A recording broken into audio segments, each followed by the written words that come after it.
and welcome to Crystal's Crochet Cubbyhole and to Tutorial Tuesday.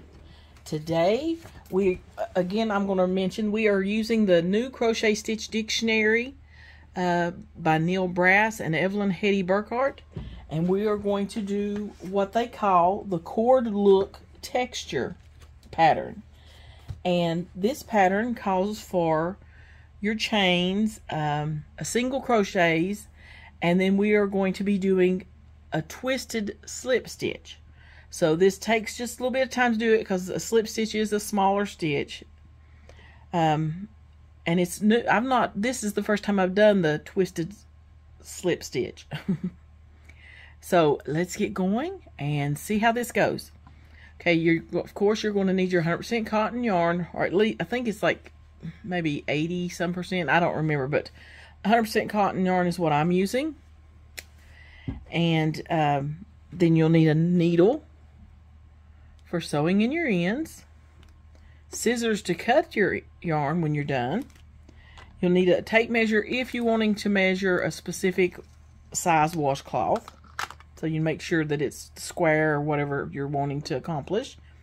A crochet hook, and I'm using a 6mm crochet hook. Now with this cord look texture, you can use any stitch count to start with, plus a beginning chain. So let's get our yarn ready. And to start, we will do a slip stitch, leaving enough yarn to weave in your ends when you're done. So we'll do a slip stitch, and I am going to chain 30. So because it says any stitch count, so I'm going to chain 30. 1, 2, 3, 4, 5, 6, 7, 26, 27, 28, 29, 30. So there's my chain of 30. Now I'll do one more chain for the beginning chain of the next row. So now into the second chain from your hook, you will do a single crochet. And now we are going to do a single crochet all the way across for this row. And so I will continue to do single crochets, and I will pause the video and meet you back near the end. Okay, we're coming up on the end. And again, I'm doing a single crochet in every chain across.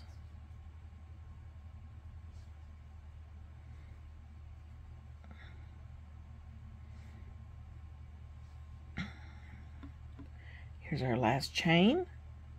So I'm going to do, oops.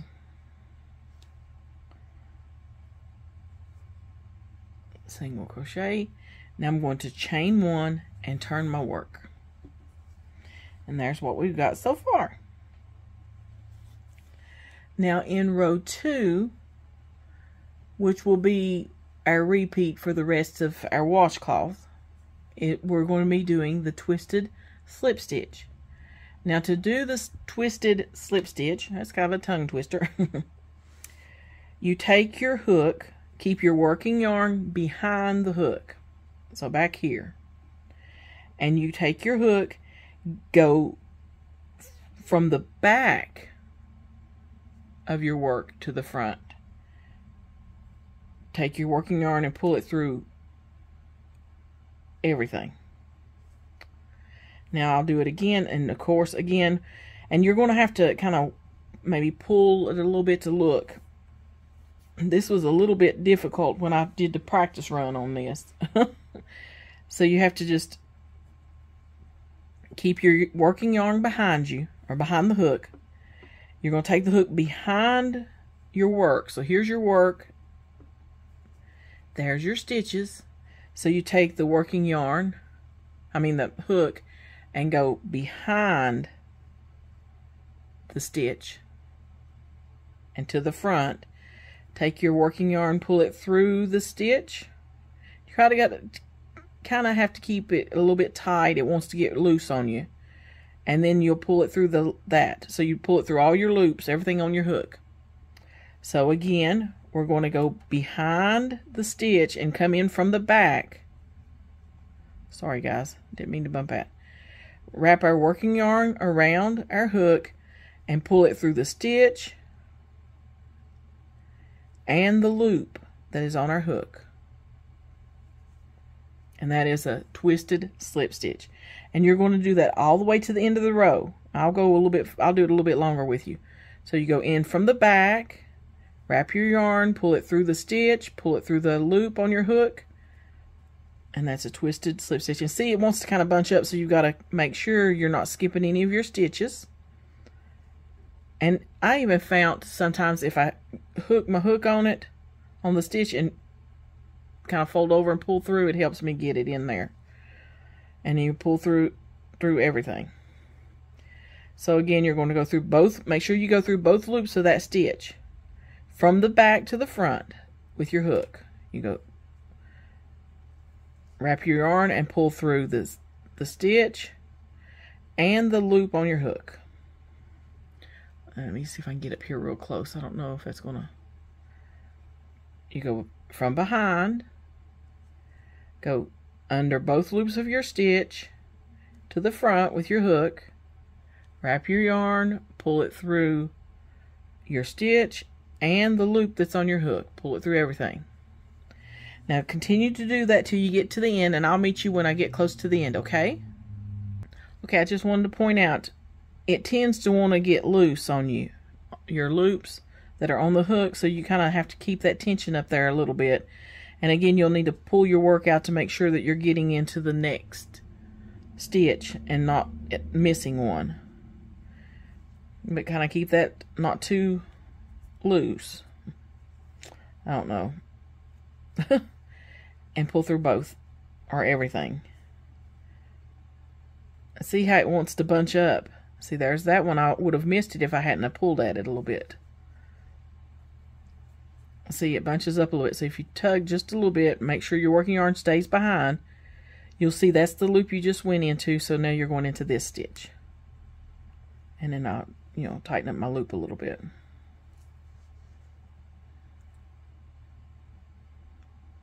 There we go. Now I'll pause the video and meet you toward the end. Okay, I'm coming up close to the end. So I'm tightening that loop just a little bit. Try not to leave it too loose. Go in from the back of my stitch, in from the back to the front. Wrap your yarn and pull through everything that's on your hook.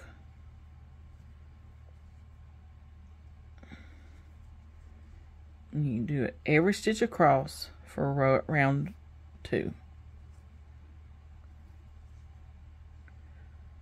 Or row 2, whatever how you want to say that. Row, I guess. Okay. Now, right here we got to watch, because we've still got one stitch left. And you don't want to leave that out or your washcloth will be wonky. So, and like I said, if I take my hook and hook that stitch, both loops, and kind of roll my hook through, then that helps grab that stitch from behind. And you go through that very last stitch. Now we're at the end. We've finished the row, so we're going to chain 1 and turn our work. And there's what we have so far. And you can see where my tension was a little bit loose right here. See, that loop's a little bit bigger.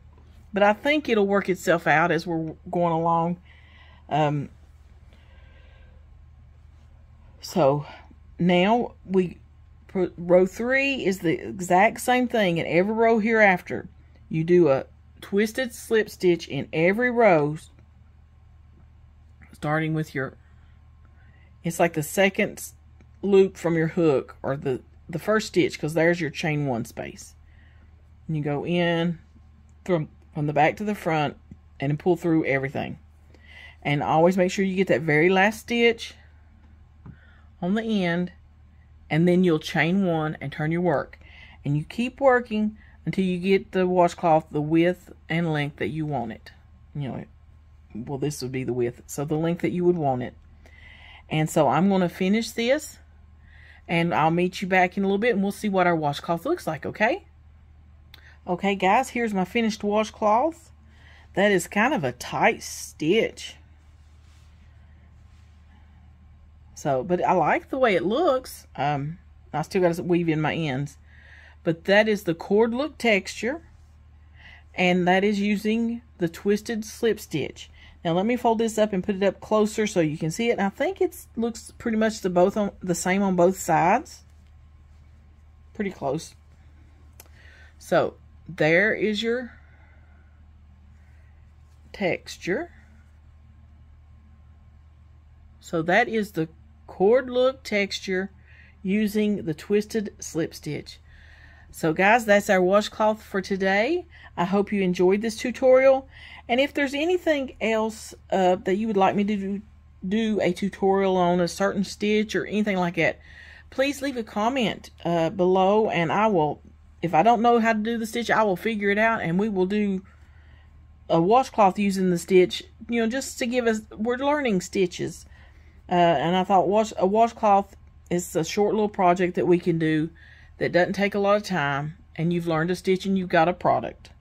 And I will be probably using all mine, putting them in little sets of 3 or 4, and using those as Christmas presents this year. So, but I'm enjoying our stitch series. I hope you guys are, and if there's anything again that you would like to see, then please let me know, okay? I love you and appreciate you, and we will talk to you later in Crystal's Crochet Cubbyhole. Bye for now.